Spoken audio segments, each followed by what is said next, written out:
यस निकाय राष्ट्रपाको काँधमा बन्दुक हाने छोडी म्वाग्लेको भूमिकालाई लिएर बालेन असन्तुष्ट। यी मन्त्रीको कार्य सम्पादनमा रविको प्रश्न। 5 मन्त्री फिर्ता पठाउने गरी बाले सरकारले थाले रविसँग परामर्श। रवि बालेबीच लगातार 2 दिन गोप्य भेटवार्ता, 4-4 घण्टा छलफल। मन्त्री परिषद फेरबदल हुने तयारी। को मन्त्रीलाई फिर्ता बोलाइँदैछ त?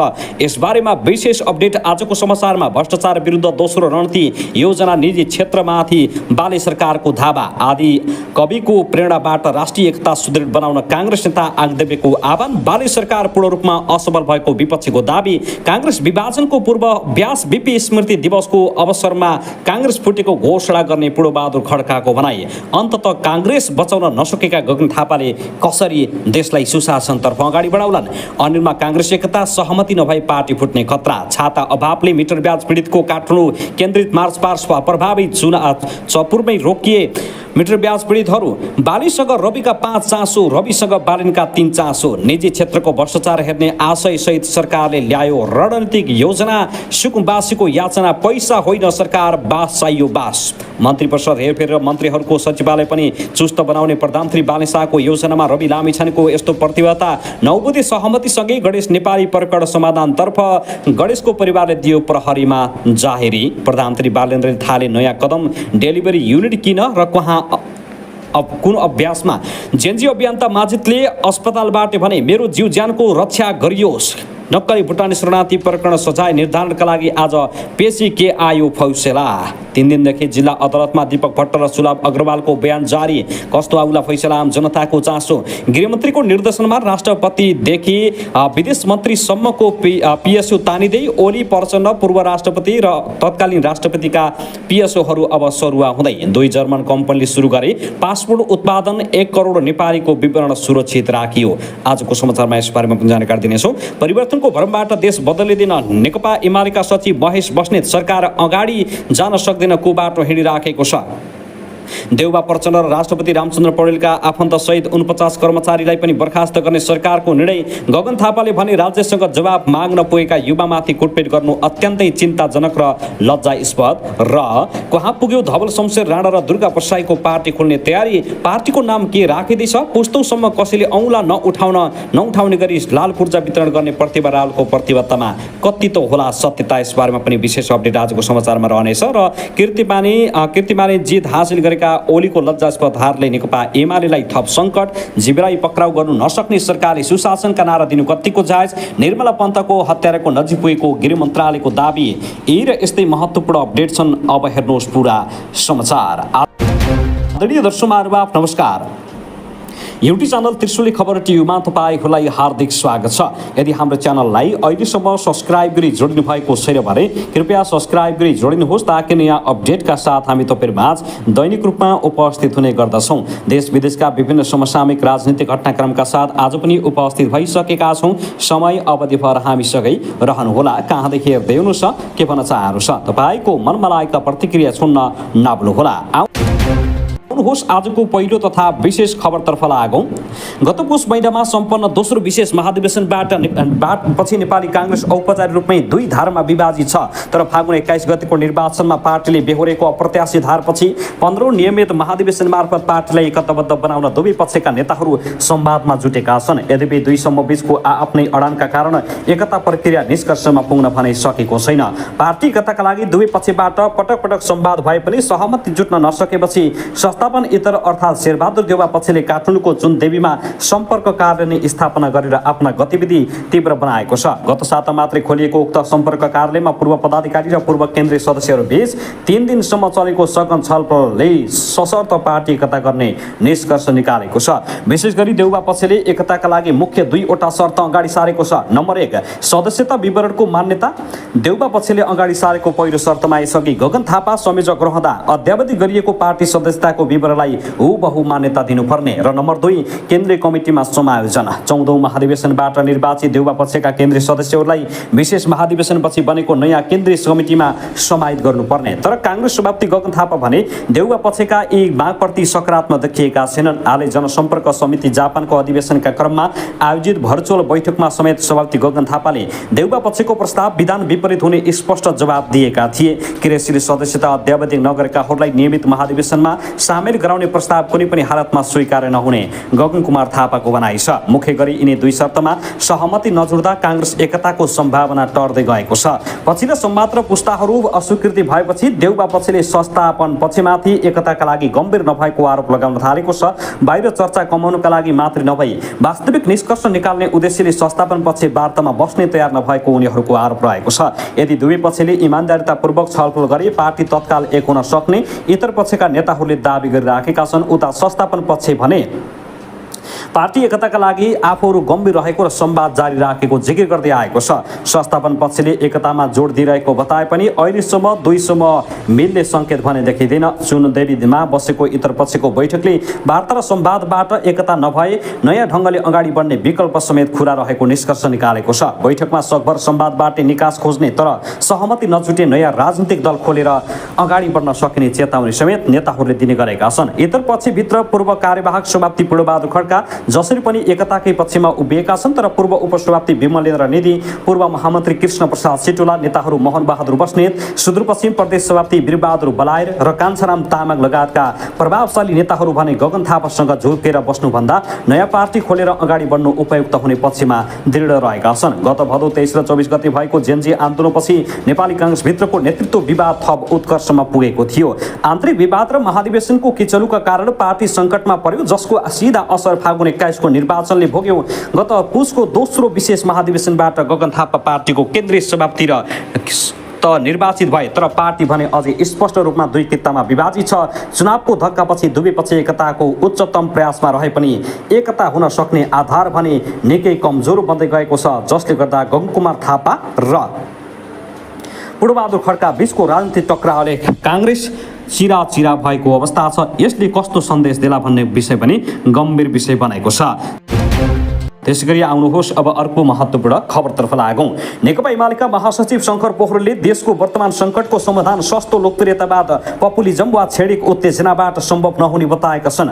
आज सोमबार सामाजिक सञ्जालमा आफ्नो धारणा सार्वजनिक गर्दै उनले देश रूपान्तरणका लागि वैचारिक स्पष्टता, स्पष्ट गन्तव्य र राजनीतिक इमानदारी अपरिहार्य रहेको बताएका छन्। शङ्कर पोखरेलले देशको विकृति, विसङ्गति र व्यथिति हटाउने जिम्मेवारी गलत नेतृत्वलाई सुम्पिनु नेपाली समाजको ठूलो भूल भएको उल्लेख गरेका छन्। आफैभित्रका विकृति र आचरण कमी कमजोरीहरू सुधार गर्न नसकेको नेतृत्वलाई विकृति अन्त्य र राजनीतिक सुधारको जिम्मा सुम्पनु नै हाम्रो सबैभन्दा ठूलो भूल थियो भन्ने कुरा नेपाली जनताले बिस्तारै महसुस गर्न थालेको शङ्कर पोखरेलको भनाइ छ। उनले चर्का भाषण र सस्तो लोकप्रियताको भरमा देश बदल्ने दाबी गर्नेहरूको व्यवहार नै विरोधाभासपूर्ण देखिएको उल्लेख गरेका छन्। चर्का भाषण र सस्तो लोकप्रियतावादको भरमा देश बदल्ने दाबी गर्नेहरूको कार्यशैली पूर्णतः विरोधाभासपूर्ण देखिएपछि उनीहरूबाट देश रूपान्तरण सम्भव छैन भन्ने कट्टु यथार्थ आज छर्लङ्ग भइसकेको उनको दाबी छ। बाली सरकार पूर्ण रूपमा असफल भइसकेको उनले दाबी गरेका छन्, जसले गर्दा सरकार धेरै दिन नटिक्ने उनको भनाइ रहेको छ। र सरकारले जनताका पक्षमा कुनै पनि काम गर्न नसक्ने र सरकार अब धेरै दिन जान नसक्ने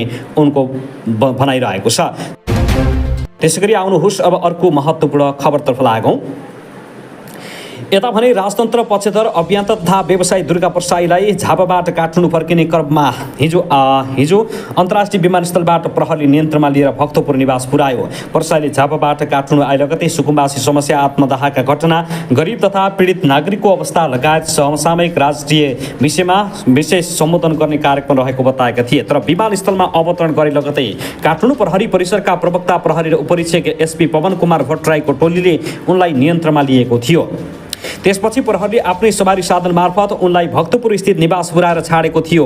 घर पुगे लगतै आयोजित पत्रकार सम्मेलनमा प्रसाईले मुलुकको वर्तमान सामाजिक तथा आर्थिक अवस्थाबारे सरकारको आलोचना गर्दै सर्वहारा वर्ग, घरबारविहीन नागरिक र आत्मदाहका घटनाप्रति सरकार गम्भीर नभएको आरोप लगाए। उनले भने सर्वहारा वर्ग, घरबारविहीन जो सडकमा पुगेका छन्, यति मात्र होइन, शरीरमा पेट्रोल छर्केर आत्मदाह गर्न थाले। जब घरबार बिग्रिन्छ तब त्यो स्थिति आउँछ। देशको हालत यही भएको छ। देश भनेको हरेक परिवार मिलेर बनेको हो। आज त्यो परिवार कसैको पनि घरमा छैन। यो सुरुवात मात्रै हो। प्रसाईले पछिल्लो 35 वर्षमा राजनीतिक दलहरूले भ्रष्टाचार, शोषण तथा विभिन्न आर्थिक अनियमितता गरेको आरोप समेत लगाएका छन्। 35 वर्षसम्म दलहरूले एकलौटी शासन गरे, भ्रष्टाचार गरे, शासन शोषण गरे, लघुवित्त पनि उनीहरूले नै चलाए, सहकारी पनि उनीहरूले नै चलाए, तस्करहरू पनि पार्टनरसिप पनि उनीहरूले नै गरे। यही कारण जनताले आज साथ दिए, यो नयाँ सरकार ल्याएका हुन्। प्रसाईले अहिलेको सरकारले जनताको अपेक्षा अनुसार काम गर्न नसकेको दाबी गर्दै सुकुम्बासी बस्ती हटाउने कार्यप्रति असन्तुष्ट व्यक्त गरेका छन्। यो नयाँ सरकारले के गर्यो भने जसको भोट हो उसैको घर भत्काइदियो, जसले भोट दियो उसैका घर भत्काएर पानीमा डुब्छ भनेर उठाएर लगे, फेरि अन्तिममा पानीमा डुबाएर छोडे सुकुम्बासीहरूलाई। सवारी साधनमा लाग्ने जरिमानाको विषय उठाउँदै प्रसाईले नेपालमा पूर्वाधार विकास भन्दा दण्डात्मक व्यवस्था बढी भएको टिप्पणी गरे। विश्वका धेरै देशमा पहिले सडक बनाइन्छ, पूर्वाधार तयार गरिन्छ, त्यसपछि राम्रो सडक दिएका छौँ, अब नियम उल्लङ्घन गर्न पाइँदैन भनेर जरिमाना गरिन्छ। तर नेपालमा न पूर्वाधार छ न बाटो राम्रो छ। अहिले चाहिँ आवश्यकताभन्दा बढी जरिमाना लगाइएको छ, जसलाई जोसुकैले पनि थ्याक्न सक्दैन। आत्मदाह गरेका गणेश नेपालीको परिवारलाई सरकारले राहत तथा सहयोग उपलब्ध गराउने घोषणा गरेको प्रसङ्ग उल्लेख गर्दै प्रसाईले त्यसप्रति पनि प्रश्न उठाएका छन्। सरकारले अहिले गणेश नेपालीको परिवारलाई जागिर दिन्छौँ, क्षतिपूर्ति दिन्छौँ, बच्चा पढाइदिन्छौँ भनेर भन्छ। तर बच्चाहरू पढाउनका लागि सबैले गणेश नेपाली नै हुनुपर्छ हो? नेपालीहरूले आत्मदाह गर्नुपर्ने हो त? घरबार विहीनहरूले अब त्यही गर्नुपर्ने भयो त? उनले प्रश्न गर्दै भनेका छन्। प्रसाईले देशमा दैनिक 22 देखि 25 जना मानिस झुन्डिएर ज्यान गुमाइरहेको दाबी गर्दै सरकारले त्यसतर्फ ध्यान नदिएको आरोप लगाएका छन्। किन यसतर्फ सरकारको आँखा पुग्दैन? यो सरकार हाम्रो सरकार होइन, नेपालीहरूको सरकार हुँदै होइन। आज नेपालीले खोलाको डिलमा बसेर बास पाएनन्, भोको पेट, पानीमा भिजेको शरीर, जाडोमा त्यो बच्चाको अवस्था कस्तो होला? कति हृदय विदारक कथा छ। यस्तो कथा अमेरिकाका निर्देशकहरूले भेट्टाए भने त्यसैमा फिल्म बनाएर ओस्कार पुरस्कार दिन जित्थे र अवार्ड समेत जित्ने गर्थे। पछिल्लो समयमा सरकार गरेको ज्यादती माथि कुनै पनि हालतमा आफूहरूले स्वीकार गर्न नसक्ने र सरकारलाई धेरै समय जान दिन नहुने उनको भनाइरहेको छ। त्यसैगरी आउनुहोस् अब अर्को विशेष महत्त्वपूर्ण खबरतर्फ लागौँ। यता भने समाज कल्याण परिषदले लोकसेवा आयोगको प्रक्रिया पूरा नगरी तथा खुला प्रतिस्पर्धा बिना नियुक्ति भएका 49 कर्मचारीलाई सेवाबाट बर्खास्त गरेको छ। मन्त्री परिषदको असार 16 गतेको सञ्चालक समिति बैठकले उक्त निर्णय गरेको थियो। बर्खास्तीमा पूर्व प्रधानमन्त्री तथा नेपाली काङ्ग्रेसका सभापति शेरबहादुर देउवाका भतिजा विक्रम बहादुर देउवा, राष्ट्रपति रामचन्द्र पौडेलका भान्जीहरू दीक्षा आचार्य र सरला पोखरेल तथा माओवादी केन्द्रका अध्यक्ष पुष्पकमल दाहाल प्रचण्डका स्वकीय सचिव रमेश मल्लका भतिजा लेखराज शाह समेत परेका छन्। यसैगरी पूर्व राष्ट्रपति नन्द बहादुर पुनका छोरा दिपेश पुनका व्यावसायिक साझेदार आनन्द थापा पनि सेवाबाट हटाइएका छन्। नेपालभरका गैर सरकारी संस्थाको नियमन गर्ने प्रमुख कार्यकारी निकाय समाज कल्याण परिषदले राजनीति पहुँचका आधारमा भएका नियुक्ति हटाउँदै संस्थागत सुधारको प्रक्रिया अगाडि बढाएको जनाएको छ। यो निर्णयपछि राजनीति वृत्तमा व्यापक चर्चा समेत चलेको छ। यसले पक्कै पनि सुशासन ल्याउँछ त भन्ने विषय यतिखेर सामाजिक सञ्जालमा व्यापक रूपले चर्चा हुने गरेको छ। सरकारले दिन खोजेको डेलिभरीमा शङ्का नगर्न समेत यतिखेर विभिन्न दलका नेताहरूले बताउने गरेका छन्। त्यसले गर्दा पनि सरकारले गरेको काममा कसले आँखा उठाउँछ भनेर सरकारले पनि धरपकड गरिराखेको भन्दै सरकारप्रति यतिखेर जेनजीहरू पनि आन्दोलनमा उत्रन थालेका छन्। सुकुम्बासी पीडितहरू पनि सरकार विरुद्ध नै आन्दोलनमा उत्रन थालेका छन्। यो विषयलाई भने सरकारले कसरी समाधान गरेर अगाडि बढ्छ र कसरी समाधान र उनीहरूको कसरी व्यवस्थापन गर्छ भन्ने विषय समेत देखिएको छ। त्यसैगरी आउनुहोस् अब अर्को विशेष महत्त्वपूर्ण खबरतर्फ लागौँ।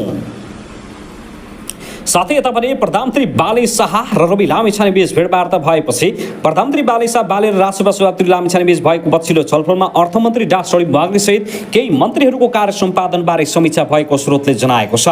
स्रोतका अनुसार प्रधानमन्त्री बाले अर्थमन्त्री शरीफ माग्नेको कार्यशैली, बजेट, शेयर बजारको अवस्था तथा धितोपत्र बोर्ड अध्यक्ष नियुक्तिलाई लिएर असन्तुष्ट जनाइएको छ। उता रवि लामिछानेले स्वास्थ्य, शिक्षा, महिला, पर्यटन र कृषि मन्त्रालयको कार्य सम्पादनमाथि प्रश्न उठाएका छन्। छलफलमा कार्य सम्पादनका आधारमा केही मन्त्रीको जिम्मेवारी हेरफेर गर्ने विषय समेत प्रारम्भिक छलफलमा भएको बताइएको छ। यद्यपि मन्त्रीहरूको सचिवालयले तत्काल मन्त्री परिषद पुनर्गठनको तयारी नरहेको बताए तापनि सरकारका प्रधानमन्त्री बाले शाह रवि लामिछाने बीच मन्त्री परिषद समेत पुनर्गठन गर्ने चर्चा समेत हुने थालेको छ।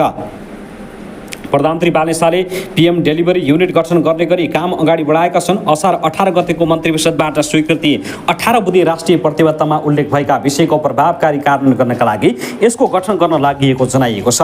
प्रधानमन्त्री कार्यालय मातहत रहने गरी प्रधानमन्त्री बाले शाहले पीएम डेलिभरी युनिट गठन गर्ने तयारी गरेका छन्। सरकारका काम कारबाहीको प्रभावकारी कार्यान्वयनका लागि अनुगमन तथा अन्तरण निकाय समन्वयको जिम्मेवारी यही युनिटलाई दिने गरी काम गर्न थालिएको जनाइएको छ। प्रधानमन्त्री बाले शाहले कार्यभार सम्हालेपछि 100 कार्यसूची नै सार्वजनिक गरेका थिए। अधिकांश कार्यसूचीका कामहरू सम्पन्न भइ नसकेको अवस्थामा सरकारले अब यसको प्रभावकारी कार्यान्वयन र अन्तरण निकाय समन्वय गर्नका लागि युनिट गठन गरेर सक्रिय बन्ने योजना बनाएको प्रधानमन्त्रीको कार्यालयले जनाएको छ। कार्यालयका अनुसार युनिटले समग्र कार्यान्वयन अवस्था हेर्न अनुगमन तथा अन्तर्राष्ट्रिय निकाय समन्वय गर्ने काम गर्ने भएको छ। नेपालमा गठन गर्न लागि पीएम डेलिभरी युनिट नयाँ भने होइन, यसलाई विभिन्न देशले गठन गर्दै आएका छन्। यसमा केही देशहरू यस्ता रहेका छन्। नम्बर 1 बेलायत। सन् 2001 मा तत्कालीन प्रधानमन्त्री टोनी ब्लेयरले यो prime minister delivery unit PSDU को स्थापना गरेका थिए। यसलाई आधुनिक डेलिभरी युनिटको सफल र प्रभावकारी नमुना मध्ये एक मानिन्छ। यसले शिक्षा, स्वास्थ्य, सुरक्षा र यातायात जस्ता क्षेत्रका कामलाई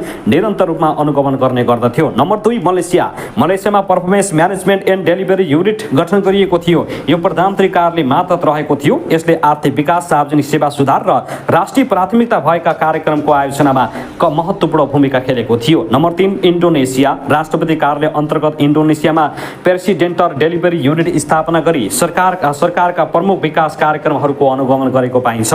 नम्बर 4 साउथ अफ्रिका। साउथ अफ्रिकामा पनि राष्ट्रव्यापी प्राथमिकता भएका कार्यक्रमको कार्यान्वयन अनुगमन गर्न डेलिभरी युनिट गठन गरिएको देखिन्छ। साथै नम्बर 5 भारत। भारत सरकारले पनि performance monitoring and devolution system PSS मार्फत प्रधानमन्त्रीको ठुलो आयोजना र सार्वजनिक सेवाको प्रगतिको प्रत्यक्ष समीक्षा गर्ने व्यवस्था अपनाएको पाइन्छ। यो बेलायतको जस्तो नभए पनि प्रधानमन्त्री मातहत नै रहने गरी गठन गरिएको संयन्त्र हो। यसरी नै चिली, घाना, पाकिस्तान, जोर्डन जस्ता राष्ट्रहरूले यस्तो प्रणालीको अभ्यास गरिसकेका छन्। प्रधानमन्त्री कार्यालयले शक्ति केन्द्रित गर्दै लगेको छ। देशको नेतृत्व लिएपछि प्रधानमन्त्री बाले शाहले आफ्नो सचिवालय मार्फत अनेक काम गरिराखेको स्थितिमा यो पूर्णतः विवादास्पद काममा समेत फँसेको छ। संवैधानिक निकाय अख्तियारमाथि देखिएको व्यवहार होस् वा राजधानी प्रकरणमा देखिएको व्यवहार नै किन नहोस्, यसले सरकारको सार्वजनिक आलोचनाको ग्राफ वात्तै बढाएको छ। यस्तोमा सरकारले यस्तो संयन्त्र मार्फत अनुगमन गर्ने र रिपोर्ट गर्ने गर्नाले विवादमा कमी आउने विश्वास गरेको देखिन्छ भने काममा समेत चुस्तता आउने अपेक्षा गरिएको छ। अमेरिकी राष्ट्रपति डोनाल्ड ट्रम्पले डज गठन गरेर ठुलो खर्च कटौती गर्ने भन्दै एलन मस्कलाई जिम्मेवारी दिएको थियो। समय बितेको छैन। यसर्थ यस्ता संरचनाको अभ्यास, गठन र नियत कसरी अगाडि आउँछ भन्ने विषयले पनि धेरै कुरा निर्कोल गर्ने भएकाले अहिले नै भन्न सकिने अवस्था छैन। यो पनि नेपालमा अब अनुगमन भएपछि मात्रै थाहा हुने देखिन्छ। त्यसैगरी आउनुहोस् अब अर्को महत्त्वपूर्ण खबरतर्फ लागौँ। काठमाडौँ को तिरपुरसेरमा आत्मदाह गरेका नेपालीको शव बुझ्न परिवार सहमत भइसके यतिखेर पीडितलाई राहत स्वरूप केही रकम दिने सरकारले तयारी थालेको छ। पीडित परिवारसँग आइतबार दोस्रो चरणको वार्तामा सहमति भएपछि परिवार शव बुझ्न समेत तयार भएको हो। नेपाली परिवार र सरकार बीच 9 बुँदे सहमति भएको थियो। मौको स्वरूप गाउँपालिका 6 का गणेश नेपालीको आत्मदाहको घटनाको अनुसन्धान गर्न सरकारले पूर्व न्यायाधीशको नेतृत्वमा स्वतन्त्र छानबिन समिति गठन गर्ने भएको छ। सरकार र पीडित पक्षबीच आइतबार 9 बुँदे सहमति भएपछि परिवार शव बुझ्न तयार भएको हो। सहमति अनुसार पीडितहरूलाई क्षतिपूर्ति उपलब्ध गराइने सहित घोषणा सम्बन्धी निर्णय छानबिन प्रतिवेदन विगतको अभ्यास र प्रचलित कानुन अनुसार गरिने बताइएको छ। साथै सहमति नहुँदा पोस्टमार्टम प्रक्रिया प्रभावित भएको थियो। घटनामा संलग्न भनिएका काठमाडौँ महानगर प्रहरीका नगर प्रहरी कर्मचारीलाई अनुसन्धान प्रतिवेदन नआउन्जेल निलम्बन गरिने सहमति समेत भएको छ। वार्ता पछि विवाद समाधानतर्फ उन्मुख भएको सरकारी पक्षले जनाएको छ। साथै नेपालीका परिवारसँग भएको 9 बुँदे सहमतिमा विभिन्न कुराहरू जोडिएका छन्। शिक्षा, स्वास्थ्यदेखि लिएर श्रीमतीलाई रोजगार दिने समेत काठमाडौँ महानगरपालिकाले प्रतिबद्धता जनाएको छ भने घटनाको सत्य तथ्य छानबिन समितिको निष्कर्षका आधारमा दोषी देखिएका माथि थप कारबाही प्रक्रिया अगाडि बढाइने सहमति भएको छ। तर परिवारले राहत स्वरूप कति रकम पाउने भन्ने खुलाइएको छैन। पीडित परिवारको सहमतिमा उनीहरूको माग अनुसारकै रकम दिने बताइएको छ। सम्झौता गर्न गृहमन्त्री सुदन गुरुङ जिल्ला प्रशासन कार्यालय काठमाडौँ पुगेका थिए भने नेपालीको परिवारबाट श्रीमती एकमाया नेपाली, दाई मदन नेपाली सहित हिक्मत शाही, धर्मराज शाही, मुका सांसद खड्गबहादुर शाही लगायत थिए। यसअघि काठमाडौँ महानगरपालिकाले गणेशको परिवारलाई रोजगारी र निःशुल्क शिक्षाको जिम्मेवारी लिने घोषणा गरेको थियो। गणेशको मृत्युबारे उपत्यका प्रहरी कार्यालय रानीपोखरीका डिआइजी गोविन्द थपलियाको नेतृत्वको 5 सदस्यीय समितिले छानबिन गरिराखेको छ। पीडित पक्षबाट 12 जना र सरकारको पक्षबाट 4 जनाले सहमतिमा हस्ताक्षर गरेका थिए र उनलाई शहीद घोषणा गर्ने विषयमा पनि यतिखेर चर्चा परिचर्चा भइराखेको अवस्था छ। त्यसैगरी आउनुहोस् अब अर्को विशेष महत्त्वपूर्ण खबरतर्फ लागौँ। सुकुम्बासी बस्तीमा सरकार छिर्यो, होल्डिङ सेन्टरमा पानी पस्यो, अब यहाँबाट फेरि कहाँ सार्ने हो थाहा छैन। शनिबार राति कीर्तिपुरको होल्डिङ सेन्टरबाट भक्तपुर खटिपाटीको होल्डिङ सेन्टरमा पुगेकी सुकुम्बासा मेनुसा गुराले हामीलाई जानकारी गराइन्। लगातार परेको पानीले कीर्तिपुरको होल्डिङ सेन्टरमा डुबानमा परेपछि ओत लाग्न उनी भक्तपुर पुगेको हुन्। यता डुबान भयो अनि उहाँहरूले उद्धार गरी ल्याउनु भयो। उनले भनिन् यहाँ आउने इच्छा नै थिएन, तर उनीसँग यहाँ नआउनुको अर्को विकल्प पनि थिएन। यहाँ आएपछि नानीहरूको स्कुल टाढा पर्छ, नआउँ भने बस्ने ठाउँ छैन। नानी बाबु सिना मङ्गलकै स्कुलमा पढ्छन्। कीर्तिपुरको होल्डिङ सेन्टरमा राखेर बालबालिकालाई उनको परिवारले सिना मङ्गलमै पढाउँदै आएको रहेछ, तर भक्तपुर सारेपछि स्कुल टाढा पढेको छ। उनलाई नानीहरू कसरी पढाउने भन्ने चिन्ता छ। यस्तै अन्य सुकुम्बासीहरूको कण्ठबिजोग भएको छ। यतिखेर सुकुम्बासीको स्थानान्तरणका लागि सरकारले चालेका काम कारबाहीमा प्रश्न उठाइएको छ।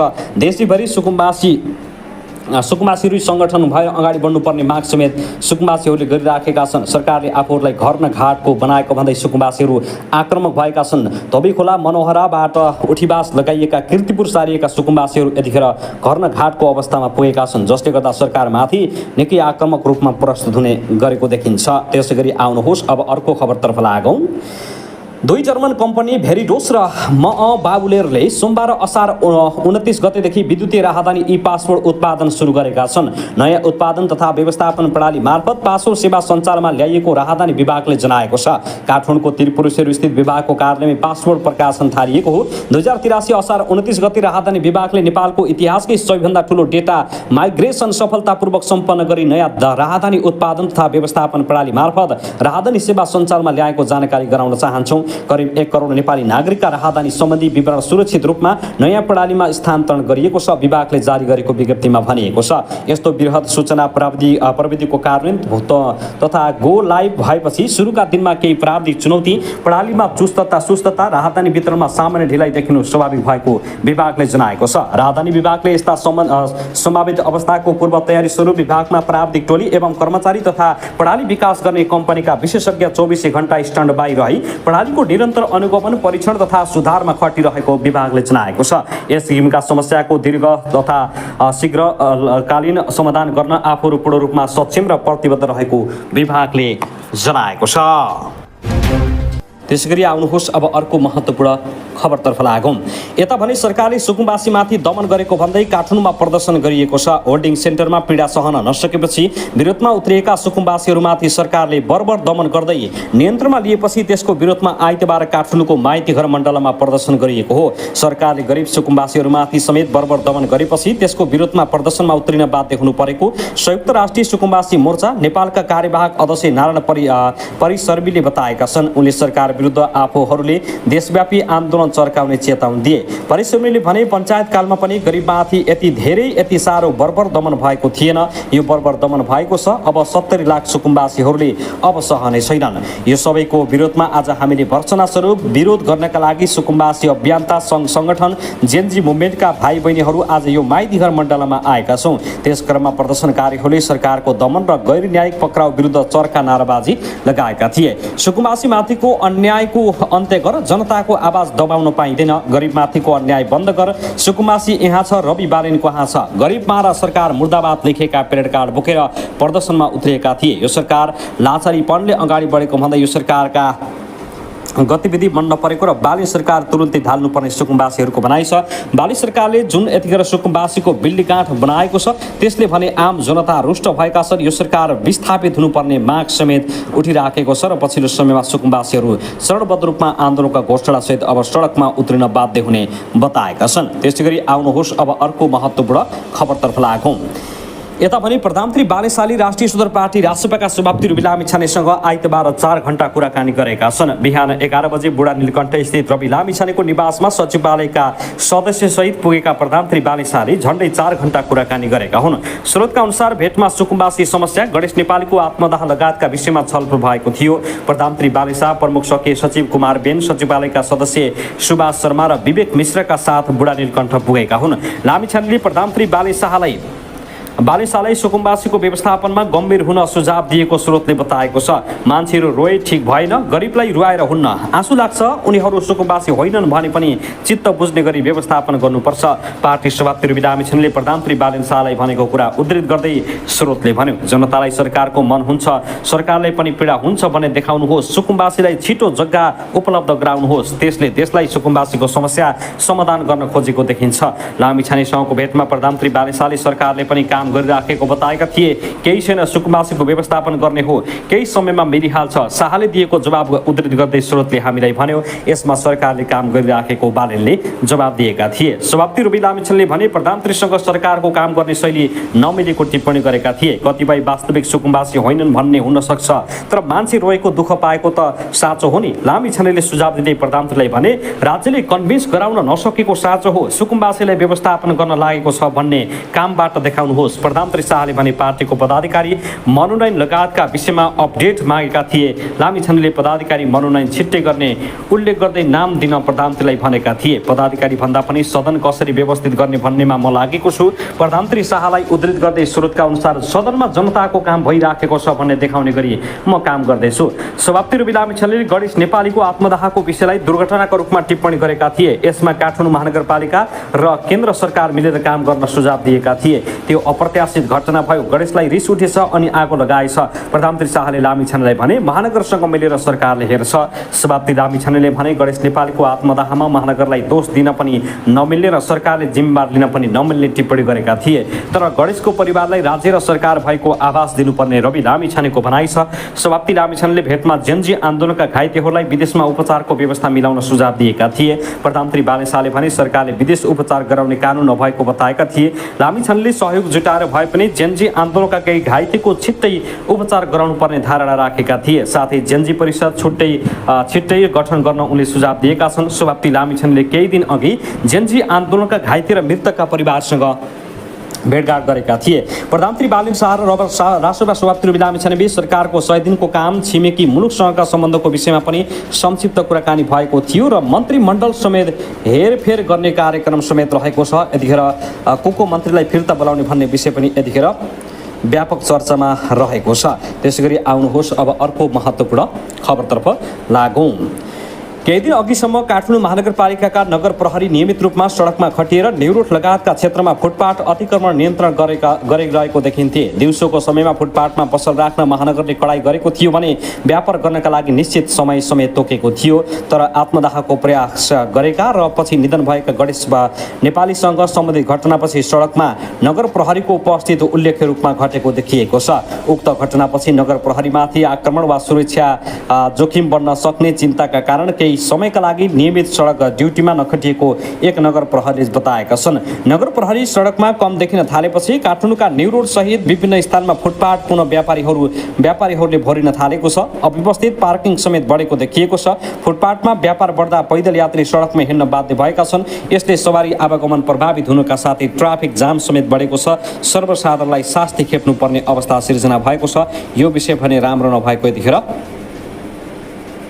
व्यापक रूपमा चर्चा परिचर्चा समेत हुने गरेको छ र जसले गर्दा यतिखेर व्यापक रूपमा सरकारलाई यो विषयमा भने सुझाव दिन थालिएको छ र सरकारले नगर प्रहरीले भने आफूहरूको जीव ज्यानको ग्यारेन्टी हुन्छ भने मात्रै आफूहरू सडकमा आउने बताएका छन्। त्यसले गर्दा पनि हाम्रो सुरक्षाको ग्यारेन्टी नभएसम्म हामी सडकमा निस्किँदैनौँ भन्दै यतिखेर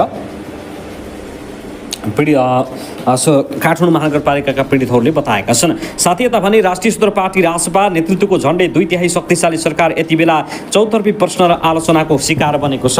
एकपछि अर्को आत्मदाह श्रृङ्खलाबीच सुकुम्बासी होल्डिङ सेन्टरमा बाढी पसेपछि रासपा वरिष्ठ नेता बाले शाह नेतृत्वको सरकार घेराबन्दीमा परेको हो। सरकारमाथि दबाव सिर्जना गर्नेहरू विपक्षी दल मात्रै छैनन्, पार्टी र सरकारको शीर्ष नेतृत्व मौन बसिरहेको बेला सत्तारूढ दल राष्ट्रिय स्तरीय पार्टी रासपाकै सांसदहरूले सार्वजनिक रूपमा सरकारको कार्यशैलीमाथि प्रश्न उठाउन थालेका छन्। कतिपयले सरकारको कमी कमजोरी स्वीकार गर्दै आत्मआलोचना गरेका छन् भने केहीले सार्वजनिक रूपमै क्षमा याचना मागेका छन्। यसले विपक्षीको आलोचना भन्दा आफ्नै दलभित्रबाट सरकारमाथि उत्तरदायित्व र संवेदनशीलताको दबाव बढ्न थालेको सङ्केत गरेको छ।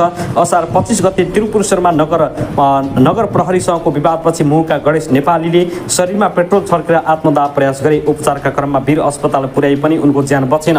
गणेशको घटनाबाट सुरु भएको आत्मदाहको श्रृङ्खला त्यसै रोकिएन। शुक्रबार सर्लाहीको गडौता नगरपालिका 10 का 35 वर्षीय विवेक मण्डलले पनि शरीरमा पेट्रोल छर्केर आगो लगाए। गम्भीर घाइते उनको उपचार भइराखेको छ। त्यसको भोलिपल्ट काठमाडौँको बुद्धनगरमा 45 वर्षीय व्यवसायी आशिन कुमार राउतले पनि आत्मदाहको प्रयास गरे। उनको पनि उपचारको क्रममा मृत्यु भयो। छोटो अवधिमै 3 जनाले आत्मदाहको प्रयास गर्नु र 2 जनाको मृत्यु हुनु सामान्य घटना नभएको भन्दै सरकारमाथि प्रश्न उठिराखेको छ। संसदमा विपक्षी दलहरूले सरकारले जिम्मेवार ठहर गरेका छन् भने सडकमा विभिन्न समूहले प्रधानमन्त्रीको राजीनामा माग्दै प्रदर्शन गरेका छन्। सरकारमाथिको आलोचना आत्मदाहका घटनामा मात्रै सीमित छैन। सुरक्षाका नाममा नदी किनारबाट हटाइएका सुकुम्बासीलाई राखिएको कीर्तिपुर सुन्दरी घाट स्थित राधास्वामी होल्डिङ सेन्टरमा शुक्रबार राति बागमतीको बाढी पसेपछि सरकार थप आलोचित बनेको छ। 3 महिना अघि 15 दिनभित्र स्थायी व्यवस्थापन गर्ने प्रतिबद्धतासहित स्थानान्तरण गरिएका सुकुम्बासी अहिले पनि अस्थायी होल्डिङ सेन्टरमै बस्न बाध्य छन्। त्यही स्थान डुबानमा परेपछि विस्थापितहरू विचलनमा परेका छन्। पीडितहरूले सरकारले आफूलाई असुरक्षित स्थानमा राखेको आरोप लगाएका छन्। कतिपयले अब नदीमा हाम फाल्नुको विकल्प छैन भन्दै निराशा व्यक्त गरेका छन्। यस्तो